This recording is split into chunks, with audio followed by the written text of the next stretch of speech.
News നോവയിലേക്ക് സ്വാഗതം. വാർത്തകൾ വായിക്കുന്നത് സുഫ്വാൻ കൊടിഞ്ഞി. പ്രധാന വാർത്തകൾ.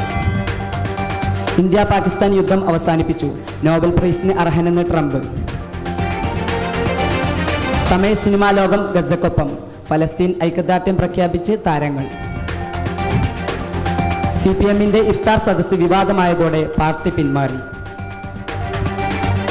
ഇലക്ഷൻ ചൂടിൽ കേരളം, തദ്ദേശ തെരഞ്ഞെടുപ്പ് പ്രഖ്യാപനം നടന്നു. ഏഷ്യ കപ്പ് 2025 ഇന്ത്യ പാകിസ്ഥാൻ പോരാട്ടത്തിന് കളമൊരുങ്ങുന്നു. കുണ്ടൂർ മർക്കസിൽ ആർട്ട് ഫെസ്റ്റിന് തുടക്കം കുറിച്ചു. വാർത്തകൾ വിശദമായി. ഇന്ത്യ പാകിസ്ഥാൻ യുദ്ധം അവസാനിപ്പിച്ചു, നോബൽ പ്രൈസിന് അർഹനെന്ന് ട്രംപ്. സമാധാനത്തിനുള്ള നോബൽ സമ്മാനം പ്രതീക്ഷിക്കുന്നുണ്ടോ എന്ന മാധ്യമ പ്രവർത്തകരുടെ ചോദ്യത്തോടാണ് ഡൊണാൾഡ് ട്രംപിന്റെ പ്രതികരണം. ഇന്ത്യ പാകിസ്ഥാൻ യുദ്ധം അടക്കം ഒട്ടേറെ രാജ്യാന്തര പ്രശ്നങ്ങൾ പരിഹരിച്ചിട്ടുണ്ട്. 4 or 5 നോബൽ പ്രൈസിന് അർഹനാണെന്നും പിന്നാലെ ലിബറൽസിന് മാത്രമേ ലഭിക്കൂ, തനിക്ക് ലഭിക്കില്ലെന്നും ട്രംപ് പറഞ്ഞു.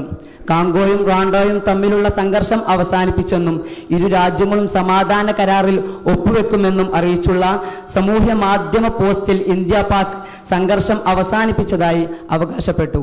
ഓപ്പറേഷൻ സിന്ദൂർ നിർത്തിവെക്കാൻ US ഇടപെടൽ ഉണ്ടായിട്ടില്ലെന്നും ഇന്ത്യ പാക് പ്രശ്നത്തിൽ മൂന്നാം കക്ഷിയുടെ ഇടപെടൽ ആവശ്യമില്ലെന്നും ഇന്ത്യ ആവർത്തിക്കുമ്പോഴാണ് ട്രംപിന്റെ അവകാശവാദം. അതേസമയം ട്രംപിനെ നോബൽ പ്രൈസിന് പാകിസ്ഥാൻ നാമനിർദ്ദേശം ചെയ്തു. ഇന്ത്യ പാക് സംഘർഷം അവസാനിപ്പിക്കാൻ ട്രംപ് നടത്തിയ ഇടപെടലിന്റെ പേരിലാണ് നാമനിർദ്ദേശമെന്നും പാക് സർക്കാർ വ്യക്തമാക്കി. തമിഴ് സിനിമാ ലോകം ഗസക്കൊപ്പം, ഫലസ്തീൻ ഐക്യദാർഢ്യം പ്രഖ്യാപിച്ച് താരങ്ങൾ. ഗസയിൽ ഇസ്രായേൽ നടത്തുന്ന ആക്രമണങ്ങൾക്കെതിരെ ഫലസ്തീൻ ഐക്യദാർഢ്യം പ്രഖ്യാപിച്ചു. തമിഴ് ചലച്ചിത്ര താരങ്ങൾ രംഗത്ത്. പ്രമുഖ സംവിധായകനും അഭിനേതാക്കളും ഉൾപ്പെടെ നിരവധി പേരാണ് ഗസയിലെ ജനങ്ങൾ അനുഭവിക്കുന്ന ദുരിതങ്ങളിൽ ആശങ്ക രേഖപ്പെടുത്തിക്കൊണ്ട് സമൂഹ മാധ്യമങ്ങളിലൂടെ പൊതുവേദികളിലൂടെയും പിന്തുണ അറിയിച്ചത്. മനുഷ്യത്വപരമായ നിലപാടാണ് തങ്ങൾ സ്വീകരിക്കുന്നതെന്നും നിരപരാധികളായ സാധാരണക്കാർക്ക് നേരെ നടക്കുന്ന ആക്രമണങ്ങൾ ഒരു തരത്തിലും അംഗീകരിക്കാൻ കഴിയില്ലെന്നും താരങ്ങൾ വ്യക്തമാക്കി. ഗസക്കൊപ്പം എന്ന ഹാഷ്ടാഗ് ഇപ്പോൾ തമിഴ് സിനിമയിലെ പ്രമുഖ വ്യക്തികളുടെ സാമൂഹ്യ മാധ്യമ അക്കൗണ്ടുകളിൽ നിറഞ്ഞു നിൽക്കുകയാണ്. സമൂഹത്തിൽ വലിയ സ്വാധീനമുള്ള താരങ്ങളുടെ ഈ നീക്കം ഫലസ്തീൻ ജനതയുടെ പ്രശ്നങ്ങൾ കൂടുതൽ ആളുകളിലേക്ക് എത്തിക്കാൻ സഹായിക്കുമെന്നാണ് വിലയിരുത്തൽ. അതേസമയം താരങ്ങളുടെ ഈ പ്രതികരണങ്ങൾക്കെതിരെ ഒരു വിഭാഗം ആളുകൾ വിമർശനങ്ങളുമായി രംഗത്തെത്തിയിട്ടുണ്ട്. എന്നിരുന്നാലും തമിഴ് സിനിമാ ലോകം ഈ വിഷയത്തിൽ ശക്തമായ നിലപാട് സ്വീകരിക്കുന്നു എന്നത് ശ്രദ്ധേയമാണ്. വരും ദിവസങ്ങളിൽ കൂടുതൽ താരങ്ങൾ ഈ വിഷയത്തിൽ നിലപാട് അറിയിച്ചേക്കുമെന്നും പ്രതീക്ഷിക്കുന്നു. CPMന്റെ ഇഫ്താർ സദസ്സ് വിവാദമായതോടെ പാർട്ടി പിന്മാറി. റമദാൻ നോമ്പ് തുറ സദസ്സ് ഒരുക്കാനുള്ള CPMന്റെ മലപ്പുറം ജില്ലാ കമ്മിറ്റിയുടെ തീരുമാനം വിവാദത്തിൽ. ഹജ്ജ് തീർത്ഥാടകർക്കായി സംഘടിപ്പിച്ച പരിപാടിയിലാണ് സംഭവം. വിവാദത്തെ തുടർന്ന് പാർട്ടി ഇഫ്താർ മീറ്റിൽ നിന്നും പിന്മാറി. ഹജ്ജ് തീർത്ഥാടകർക്ക് യാത്രയയപ്പും ഇഫ്താർ സദസ്സും ഒരുക്കാനായിരുന്നു CPM തീരുമാനിച്ചിരുന്നത്. പരിപാടിയുടെ പ്രചാരണ പോസ്റ്ററുകളും സാമൂഹ്യ മാധ്യമങ്ങളിൽ വലിയ ചർച്ചയായി. പാർട്ടിയുടെ ഈ നീക്കത്തിനെതിരെ മുസ്ലിം ലീഗ് ഉൾപ്പെടെയുള്ള പ്രതിപക്ഷ പാർട്ടികൾ രംഗത്തെത്തി. ഇത് വിശ്വാസികളെ തെറ്റിദ്ധരിപ്പിക്കാനുള്ള ശ്രമമാണെന്നും രാഷ്ട്രീയ ലാഭം ലക്ഷ്യമിട്ടുള്ള നീക്കമാണെന്നും അവർ ആരോപിച്ചു. പാർട്ടിയുടെ ഈ തീരുമാനത്തെ അനുകൂലിച്ചും പ്രതികൂലിച്ചും നിരവധി പേർ രംഗത്തെത്തിയിട്ടുണ്ട്. മതേതര നിലപാട് ഉയർത്തിപ്പിടിക്കുന്ന പാർട്ടിക്ക് ഇത്തരം പ്രവർത്തികൾ സംഘടിപ്പിക്കാൻ അവകാശമില്ലെന്ന് അതോടൊപ്പം ഉയർന്നിരിക്കെ സമൂഹ മാധ്യമങ്ങളിൽ ഈ വിഷയം ഒരു പുതിയ ചർച്ചയ്ക്ക് തുടക്കമിട്ടിരിക്കുന്നു. ഇലക്ഷൻ ചൂടിൽ കേരളം, തദ്ദേശ തിരഞ്ഞെടുപ്പ് പ്രഖ്യാപനം നടന്നു. സംസ്ഥാനം വീണ്ടും ഒരു തിരഞ്ഞെടുപ്പിലേക്ക് കടക്കുകയാണ്.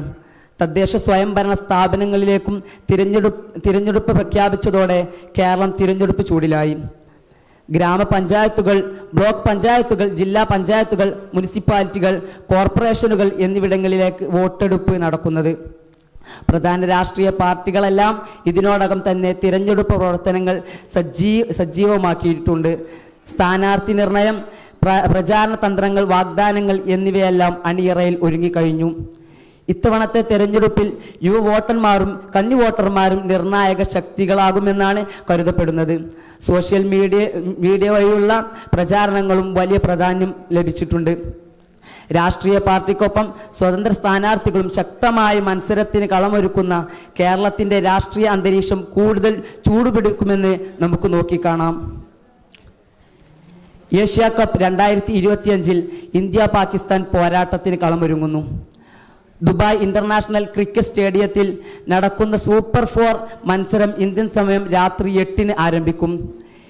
ഈ ടൂർണമെന്റിന്റെ പാകിസ്ഥാൻ ഇന്ത്യ നേരിടുന്നത് ഇത് 2ാമത്തെ തവണയാണ്.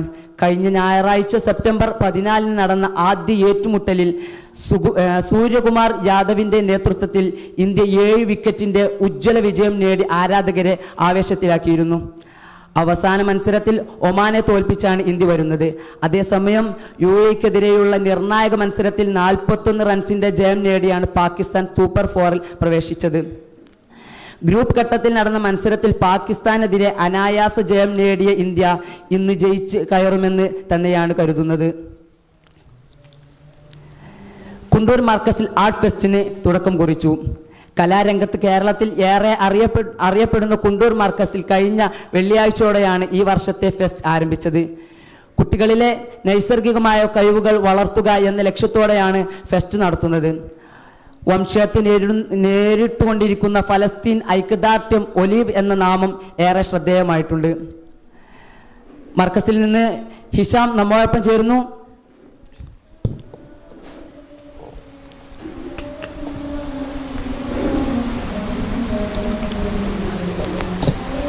ഹലോ ഹലോ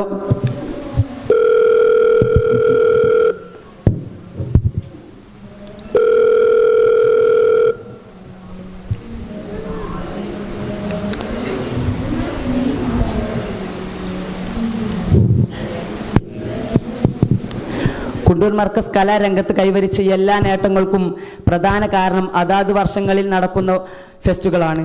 2 ഗ്രൂപ്പുകളിലായി 150-ലധികം വരുന്ന വിദ്യാർത്ഥികൾ 200 മത്സര ഇനങ്ങളിൽ സീനിയർ, ജൂനിയർ, സബ് ജൂനിയർ എന്നീ കാറ്റഗറികളിലായി കലാപരിപാടികൾ നടക്കുന്നത്. 3 ദിവസം നീണ്ടു നിൽക്കുന്ന ഫെസ്റ്റ് ഇന്ന് രാത്രിയോടുകൂടി സമാപിക്കും.